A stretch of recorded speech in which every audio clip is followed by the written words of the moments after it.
How to send an email in Gmail. Sending email is very simple.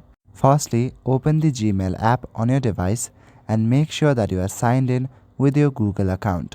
Right when you open, at the bottom right corner, you will see the compose option. Click on that. And now you just need to fill out details. Firstly, in the to section, write the receiver email. You can also fill it at the end. Now write the subject so the receiver knows what the email is about. Once you have done that, then start composing your email. Write everything that you would like to say. If you want, you can also attach other files. For that, at the top right corner, click on the clip icon. After that, you can add files, photos, and many more. If you just go back, then the message will be saved as draft. Click on the 3-line icon at the top left corner and select drafts. All your unsaved messages will be right here. Click on the pencil icon to again edit it.